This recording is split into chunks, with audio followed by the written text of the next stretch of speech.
All right, good morning. Thank you so much for joining us. My name is Richard Polano. I am the founder and senior partner at Polano and Cyprin. I'm joined this morning by my partner, Matthew Cyprin. This morning, we filed a 3-count complaint for invasion of privacy, intentional infliction of emotional distress, and violation of the Illinois Gender Violence Act on behalf of our client. We named our client as Jane Doe to protect her privacy. At this point, she wants her privacy protected. She has gone through tremendous trauma. She would describe her injury as causing her intense pain, anger, and sadness. She is having a lot of difficulty wrapping her arms around this, asking the questions why, and reflecting. So at this point, her privacy will be protected. She is currently under medical care and receiving counseling, and we'll reassess all of that on her behalf in the future. On a procedural note, since I started practicing over 30 years ago, all of these personal injury civil complaints, they allege damages in excess of $50,000. That's a procedural term. In order to file in the highest court in the Circuit Court of Cook County, the damages have to exceed $50,000. That term has nothing to do with the value of our case. I can tell you, based on the nature and extent of these injuries, the value of the case is well in excess of that.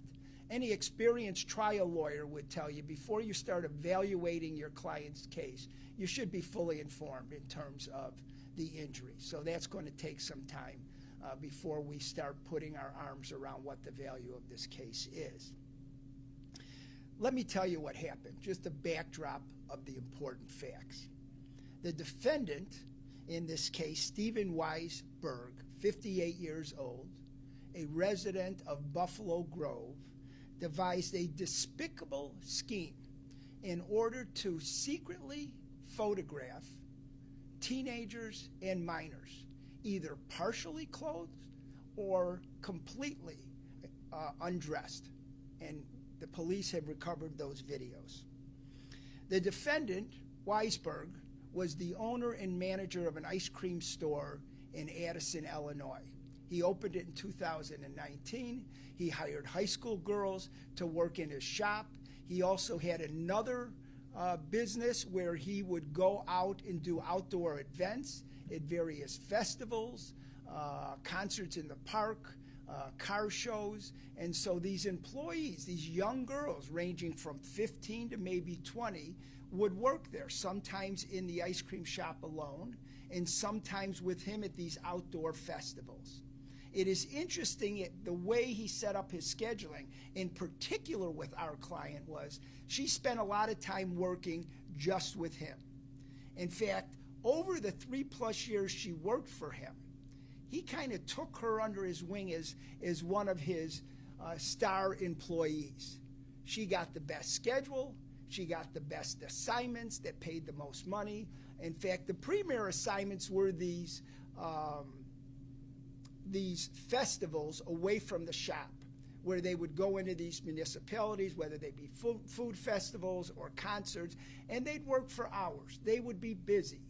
The workers, like our client, would get good tips, and sometimes he would give them extra money because they worked these jobs. So that made her feel very good about what she was accomplishing.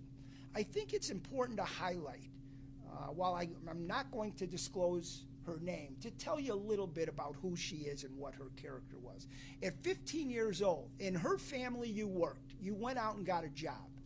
Not only did that make them feel good, not only did they feel that was a part of their culture and responsibility, but they needed the money. And so as she kind of got the better jobs and was more recognized, it gave her a sense of self-worth and self-confidence. She felt like she was doing a real good job. And as that moved on, she continued to get the better jobs. What happened? In early August of this year, the Addison Police Department received an anonymous tip that there was suspicious activity. There were allegations of something going on in the bathroom in the ice cream shop. An undercover police officer from Addison did an investigation at the ice cream shop and discovered a hidden camera in the bathroom, and then they got a search warrant. And from that search warrant, and I believe a subsequent search warrant, they were able to find out that that lens went to a recording device that transferred these images to his computer and were eventually placed on his phone. There are in excess of 10 videos, and at this time we're aware of at least 6 different victims that he has videotaped. This story broke a couple weeks ago, and the videos of these young girls, including our client when she was a minor, like I said, show them either partially undressed with their breasts exposed or completely undressed, showing everything, top, bottom, front, and back, some of which are minors. As a result of that initial investigation that broke several weeks ago, the Addison Police Department worked closely with the DuPage County State's Attorney and their State's Attorney, Robert Berlin. And based on the information they had, they went to the grand jury, they indicted him. They indicted him on a Class X felony, one of the highest felonies, for child pornography, and they also indicted him on a Class 3 felony for unauthorized video recordings. He went to court. They fought vehemently not to give him a bond. The judge followed the state's attorney's recommendation. He was incarcerated at that time. I have not done an updated investigation to see whether or not he's been released since he initially went to jail. What happened next? The Addison Police Department continued their investigation. They honored the privacy of these victims. They called them in one by one as they continued to identify them. They brought our client in based on the initial investigation and showed her still images of her in the bathroom. Now, how was it that they were taking off their shirts? This scheme he had was he wanted them to try on T-shirts and tank tops with the business name on front, Flavor Frenzy, and said he was either going to use these T-shirts to sell to customers or to promote them on his website. The fact of the matter is he never had them printed. But every year he would ask the girls to try on the T-shirts so he could take photos for these reasons. He also said, I don't want you wearing your own personal bras. I don't want your straps in the photos, so you can either not wear a bra at all or you can use sports bras, which he provided. So unfortunately, these girls had to take everything off in order to follow his wishes.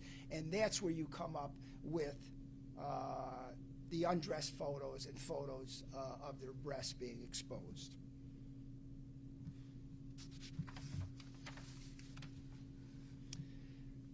I'm sure anybody that has heard these facts is absolutely appalled. They're atrocious. They're heinous. It shocks the conscience. As a father with kids and a daughter, it sends chills down my spine. The result, and the good news is that the criminal justice system is involved. And being a former prosecutor, I think it's so important that when you have criminal acts like this, that there be accountability and harsh consequences. And I'm absolutely sure when this investigation is completed, and it's going to take time because of the sensitive facts, that the penalty will meet this heinous and egregious conduct on behalf of this defendant. Regarding our client, she's devastated. Like I said, she is going through intense pain, anger, and sadness. She has sought out medical attention. We have no idea how long these scars and this pain is going to last. We've seen a lot of this recently in the news, and it's a terrible thing to try and figure out how to heal a scar like this, mental and emotional suffering. The only other thing I would add, I've already talked about, is that our client, if You look at these young girls there, they took great pride in their job. She had a sense of self-worth. People that work in high school, go to school, study hard. And while you'll read some of the conduct in the complaint, over and above what I've shared with you, the grooming of these people, the deception, the manipulation to make them feel trusted and comfortable in his presence. The fact that in the investigation, our client was called back, which leads to the new information that has just recently come out, and they found out he had a hidden camera in his house, in the kids' bathroom. They've got 2 bathrooms. One, he's married. He's got 3 kids. I believe at the time of this incident, 2 were living at home. And he had a hidden camera in there. The police have told our client they believe it's been in there for years. And so he would work her. They would work a night shift, and he'd take her to dinner after that. And then he'd say, well, why don't we try pickleball? It's a fun game. It's very popular. Why don't we play together? Of course, under the guise that they had a night event by his house. They would play pickleball. He said, we got to go back and shower, and then we'll go to work. And she ended up showering in the kids' bathroom. He told her that his daughter was home, and she can shower there, and then we'll go to work together. And that's what she did, with no idea that there would ever be a hidden camera in that bathroom. And what we've learned is that he did get images of her completely undressed, front and back. A real sick man. So with that backdrop, I'm glad to take any questions from anybody regarding what I've just shared with you. Yes, sir. Do you plan to represent the other victims? No, I do know that some of my colleagues are representing other victims already. Some of that's been put out there. Right now, we have 1 victim, and at this point, I don't anticipate any additional victims. So, Richard, she was 15 years old when she started working there? Yeah, she was 15 when she started working there. So sophomore year through senior year in high school. It was senior year in high school. It was in the summer of that year that she graduated that the pickleball scheme came up and showering in his house. And so she had turned 18. I believe her birthday was in April of '06. So she had turned 18 in April of 24, graduated from high school, and then the pickleball incident happened that summer. So she was 18 at the time of that incident. With regards to undressing in the bathroom in the ice cream shop, she was a minor when some of those pictures were taken, and so were the other workers, who were some minors. You know, you say that she's going through intense anger and pain, but when she first came to you, I mean, if you can just kind of convey, you know, her demeanor, her words to you about how she felt about this whole thing and why she wanted to come to you. Well, I think she was in a complete daze. You know, they don't understand the legal system. They're here looking for a slice of justice just so they can get their life back and move on. So, you know, that day, and sometimes in this profession where you're dealing with people that have catastrophic injuries, you're wearing several hats, not just, you know, a trial lawyer trying to get monetary compensation for a terrible harm. I mean, you're wearing the hat of being a good listener, figuring out where she's at, telling her what her options are, obviously making sure that she's seeking the right medical advice and encouraging her in that direction. So to answer your question, I remember just sitting across the table from her and talking to her and realized she was in a complete daze. And I would just kind of bump her along slowly, and I knew it was going to take several meetings. We did not get into all the details that first meeting. She was not prepared to share them with me. Her parents were with her and her sister for support. So it was difficult. You could see the anguish and pain on her face. And she learned about this from Addison? Yeah, so once the Addison police got the search warrant and got the videos off his telephone and his computer, both one in the shop, ice cream shop, and one at home, and started looking at the videos, now they had to put names to those faces. And once her name surfaced, of course, they called these girls and explained the basic information and asked them to start coming in. Of course, within days, it was all over the media and all the coworkers were calling each other. And then, though interesting, then she gets a call a couple weeks later when the second hidden camera surfaces. And that's kind of what some of that's been out there, but that led to today. This sick man is also got a camera in his house. You can reach whatever inferences you want.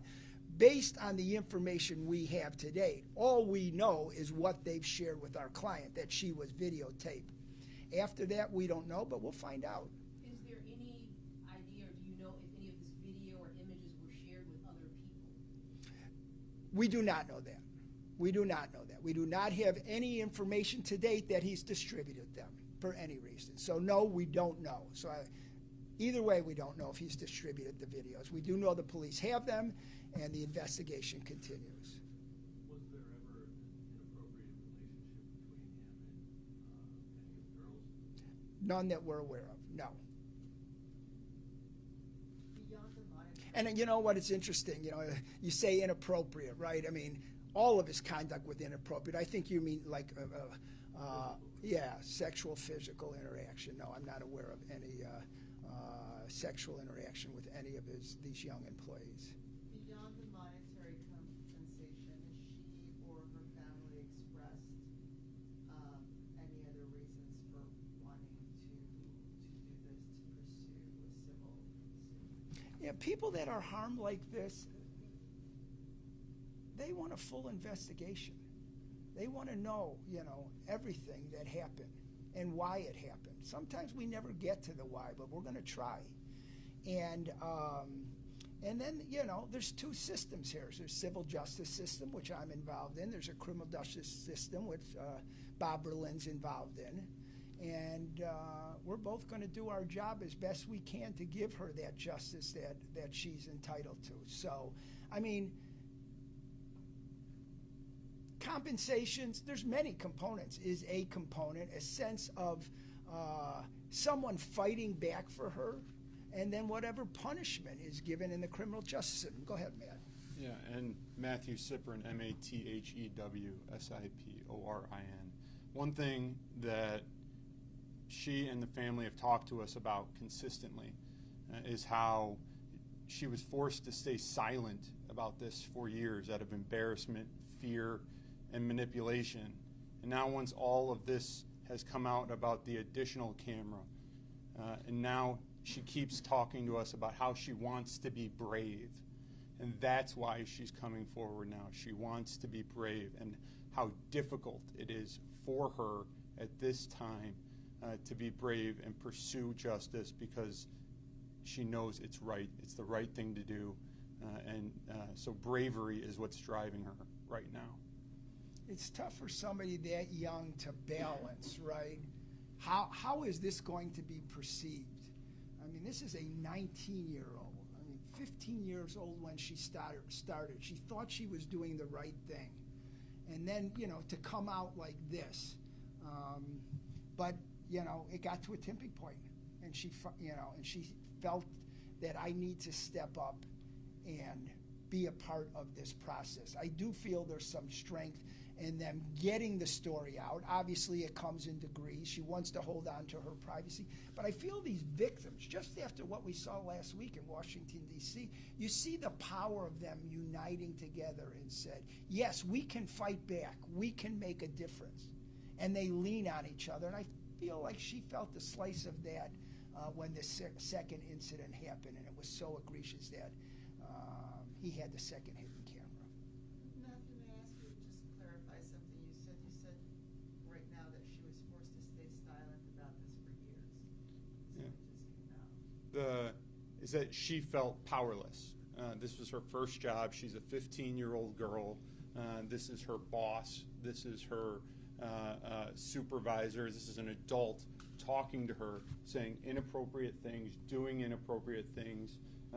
And as a 15-year-old girl trying to navigate that, it is a very difficult, if not impossible, situation to put her in. And so she did not feel comfortable talking and expressing how she was feeling. Now She just wants to be brave and pursue justice so that she can try and get her sense of self-worth back. So she did express discomfort of things that were asked of her in the past about showering in the house or things like that. She thought it was strange. She has expressed to us how uncomfortable things that she felt while they were going on, but she felt powerless to do anything about it because this was her boss, this was an adult, this was her supervisor telling her this. So she would characterize it as a pattern of sexual harassment, perhaps, over the years? I'm not sure she'd use that word, but she knew it was, she knew it was inappropriate. She was uncomfortable with it. In hindsight, to her, things become a lot clearer. During the process, she enjoyed the job. People around her it's not like people were leaving without explanation. So there was a sense of, I'm part of the team and I'm going to have to work my way through it, and I just can't be up and quitting. But some of this stuff, yes, she felt uncomfortable about it. There's no question about it. But as we all reflect on stories like this, we all know people that endure things that in hindsight, I should have taken the off-ramp a lot sooner. And I think that's the difficulty. I mean, how's she doing? How she's asking those questions, and the pain is so justified, but she's also reflecting inward. Could have I done something sooner? So I believe the lawsuit is also against the business as well, right? That's correct. Could you talk a little bit about that? Well, first of all, under the law, all owners and agents are responsible for the negligent acts of these individuals. So the corporation is responsible for his negligent act. He really was the primary manager and boss of these employees. There are some other people mentioned in the complaints, but we just don't have enough information right now to share with you what, if any, role they played in these devious and horrific acts. Right now, we know that the responsibility sits on his lap. And so until further investigation is done, I don't feel comfortable commenting. There's two other owners. His father has an ownership interest, and he has another relative, both mentioned in the complaint, that has an ownership interest. But to answer your question short, the corporation is responsible for his negligent acts, or I should say in this case, criminal acts. Anything further? If you have any questions later, you can either contact Mike, or you've got obviously the name of our law firm will be around all day. We're grateful for your time, and enjoy the rest of your day. Thank you, Mayor. Thank Thank you. you.